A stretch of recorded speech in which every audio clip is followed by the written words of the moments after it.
I didn't want the sweater in the first place. From the first time I laid eyes on the damn thing, I knew it would haunt me until the day I died. I first saw it in a thrift store window when I was 10 years old.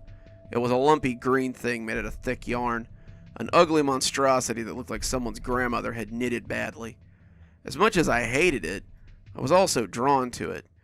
Even as I stared, I thought I could see a pair of big, goggly eyes in the pattern. Two sharp teeth floating amongst the swirls of thread seemed eager to bite me as I slid it on. The arms ended in little tassels that looked like claws, sharp claws that looked like needles. I hated it, but I was drawn to it in that way that children are drawn to anything that might end their perceived immortality. Mom must have noticed my interest. 2 weeks later, just as the autumn chill began to rise, she gave it to me one morning so I could wear it to school. She pulled it out from behind her back, flourishing it like the end of some magic trick. She smiled hugely, clearly thinking she had something I really wanted. My stomach dropped when I saw it, and I was again filled with a sense of dread that she must have picked up on.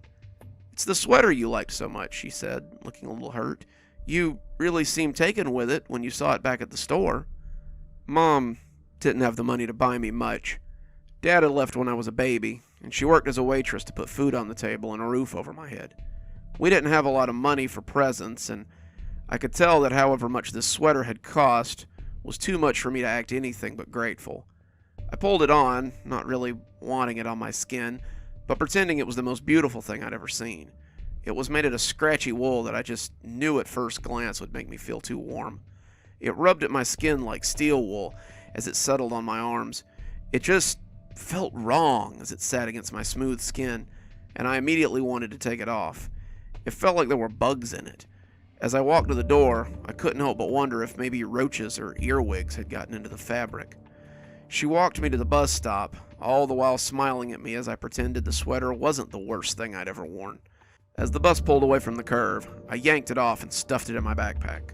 My friend Mark looked at me strangely. "New sweater?" "Mom found it for me, but it's just about the most uncomfortable sweater ever." "I thought it looked kinda cool," Mark said. "Like Slimer from the Ghostbusters." The movies were pretty popular around this time, and I had to admit that it did look pretty ghoulish. The pattern on the front, big teeth and bug eyes, did make it look a little like the green ghost from the movie, and we talked about it all the way to school. I forgot all about the sweater until I got home that afternoon. I found it crumpled at the bottom of my backpack when I got started on my homework. I took it out and laid it over my desk chair. As I sat to do my homework, though, it began to itch at me. I took it and tossed it in a chair by the closet door instead, getting back to work.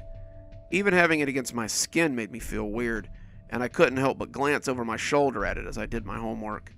It felt like it was looking at me somehow, staring at me with those huge bug eyes, and I felt haunted by it as it sat placidly. When Mom came home a few hours later, she seemed happy to see the sweater. "I knew you would like it. Was it warm enough today?" "Yeah, it was just right," I lied. I finished my homework and went downstairs to help with dinner. Typically, I would have sat in my room or watched television till dinner was made, but tonight, I just wanted an excuse to be out of my room, away from the sweater. My room felt invaded every time I looked at it, and I just wanted to be anywhere but there for a few hours. I didn't think about it again until it was time for bed. I came into my room, pajama bottoms and white undershirt on, with my mouth still feeling minty from the toothpaste. I was ready to climb into bed when I saw the sweater again. For some reason, I just couldn't stand looking at it anymore. I picked it up, the coarse fabric scritching at my hands, and tossed it under the bed. I knew it meant nothing, a meaningless gesture, but I didn't want it watching me while I slept. Mom came in and kissed my forehead. "Good night, honey," she said as she turned off the lights and closed the door. I burrowed down under the covers and started getting comfortably sleepy. It had been a long day, with another one to follow, and as I began to edge towards sleep, I started to hear a weird noise from somewhere in the room. It sounded like someone dragging wire across the hardwood, and as I focused my attention on it, I could hear the sound sliding across the boards. I sat in my bed and looked for it, that harsh slithering that wound its way over the flooring. As I cast my eyes over by the chair, I saw the source of the noise. It was the sweater. It was sitting on the chair where I had thrown it earlier, leering at me with its toothy grin. It couldn't be there. I had thrown it under the bed, but there it sat, as though I'd never grabbed it in the first place. Maybe I'd been wrong. Maybe I hadn't thrown it. Maybe I'd just imagined the whole thing, and now I was just scaring myself. I rolled over and tried to get back to sleep. As I tossed and turned, though, I could almost feel those bug eyes looking at me. I pulled the covers over my head, trying to block it all out. As I lay there, I imagined I could hear that wire dragging across the wood again. It was like the scratching of claws times 10, and I could hear it going under my bed and towards the wall. I peeked out from under the covers and looked towards the chair, making sure that hideous sweater was still there and not responsible for the noises. The chair was empty, though. I sat straight up and peered around the semi-dark, searching for the sweater. It couldn't have moved. It was a sweater, a stupid sweater, and even my 10-year-old brain knew the sweater didn't just get up and move around on its own. I looked over the edge of the bed, seeing nothing, and hesitantly hung upside down so I could glance under the bed. In my 10-year-old brain, that was where the monsters lived, and this sweater had become a monster now. I peeked, afraid to see it, but it wasn't there. Only a few toys and some dirty clothes greeted me.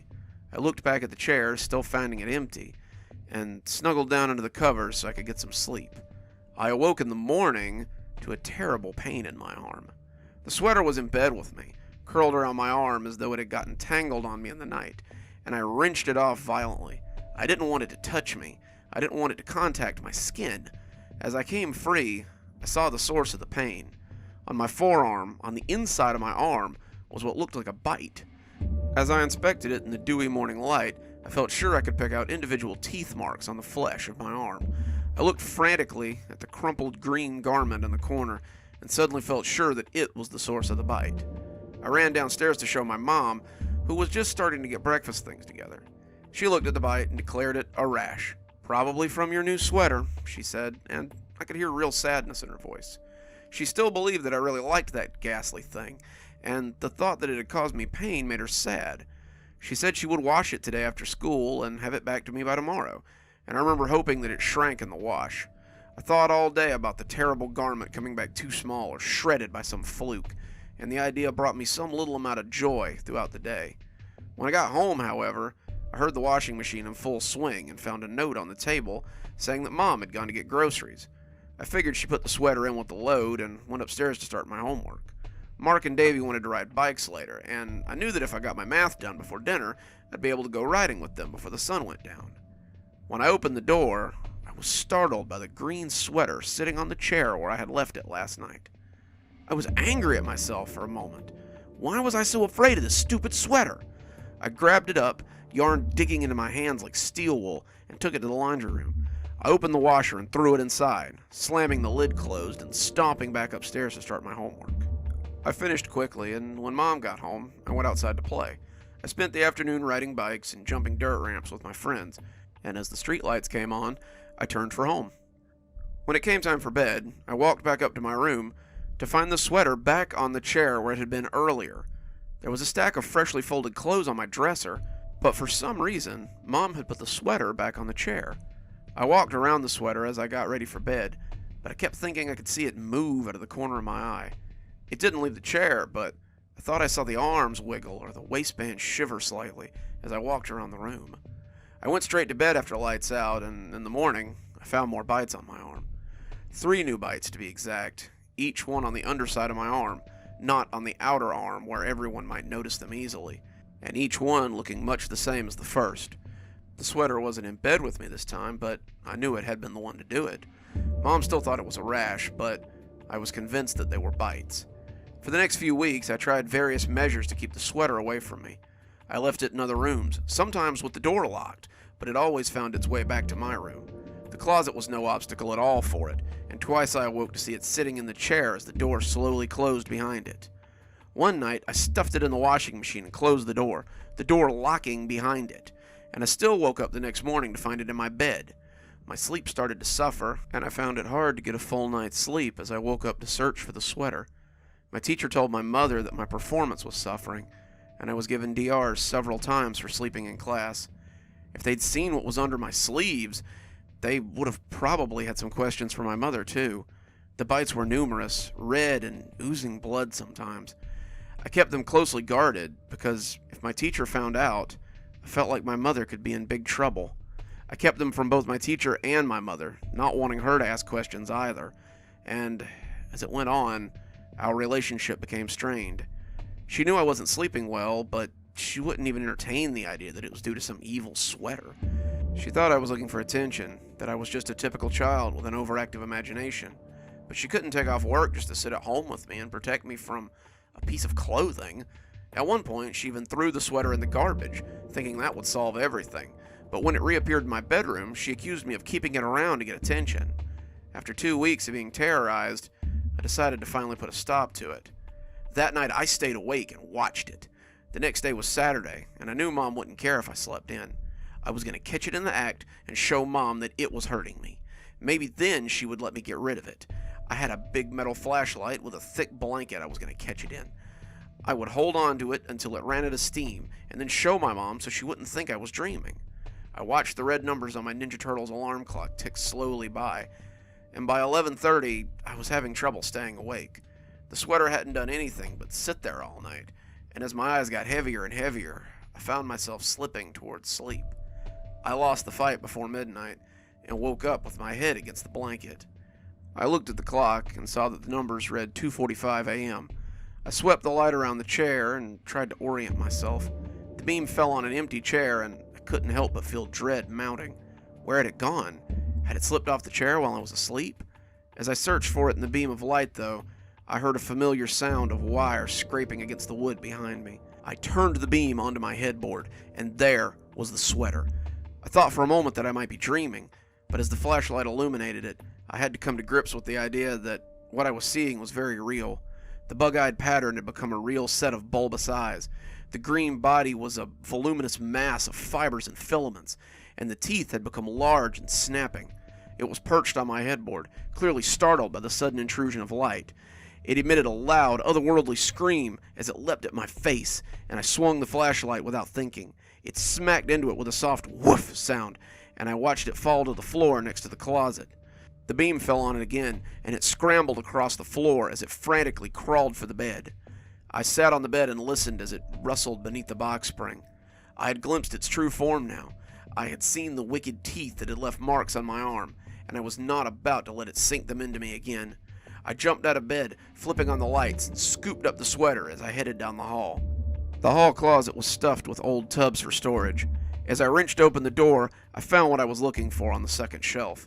Mom had an old popcorn tin, the kind you give people for Christmas when you're not sure what else to give them. As I reached for it, I felt the sweater shriek and scramble towards me. It knew what I meant to do, and it knew that it would be stuck if I did. I grabbed it before it could latch onto me and stuffed it down into the metal guts of the tin. I was going to trap it in here for good, a good long time, and there wasn't a thing that it could do about it. In the light, it was just an ordinary sweater. I made use of this knowledge and stuffed it into the tin. I heard it thrashing around in the tin and held the lid closed as I looked around for duct tape or something else to keep the lid closed. A few layers of tape over the lid, and I felt confident that it wouldn't be able to escape. I stacked a few boxes on top of it for good measure and left it thrashing at the bottom of the closet. As I went to sleep, I could still hear it beating feebly at its prison walls. The noise was like a lullaby for my tired soul. I'd like to say that this is the end of the ordeal, but this story is actually my reason for writing it all. It's been 25 years since that night, and I had all but forgotten about it. I had put it off as the overactive imagination of a child, just like my mother had, until I came home from work today. After college, I moved several states away, taking a job as an architect for a big firm in Chicago. That's where I met Emily, and now we have a child of our own, my daughter Carrie. My mother loves her granddaughter and comes to see her whenever she can, but most of the time, my mother's presence is felt through her packages. Cookies, toys, anything to make my daughter smile. And when I got home today, I found one of those packages open on the kitchen table. The box was empty, but there was a note inside addressed to Carrie. "Hi, Carrie. Grandma was cleaning out the attic and found something she thought you might like. It was your dad's when he was your age, and he used to make up all sorts of strange stories about it. It looked so lonely when I found it. I thought you might have more use for it than me in the Windy City. Love you, Grandma." As I looked at the note, my blood ran cold. What had my mother found tucked away in the attic? I walked out of the kitchen and into the living room, catching sight of my daughter as she lay on the living room floor. She was coloring something in her binder, using her crayons to fill in whatever picture she had just drawn. At that moment, though, my focus was on the familiar green sweater she was wearing.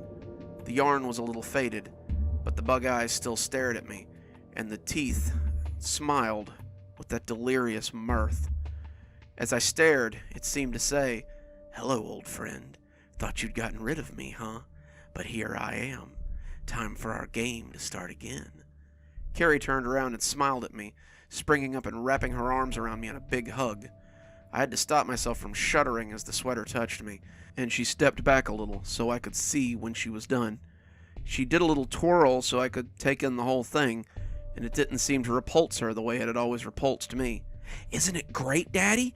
Grandma sent me this cool new sweater. I love it.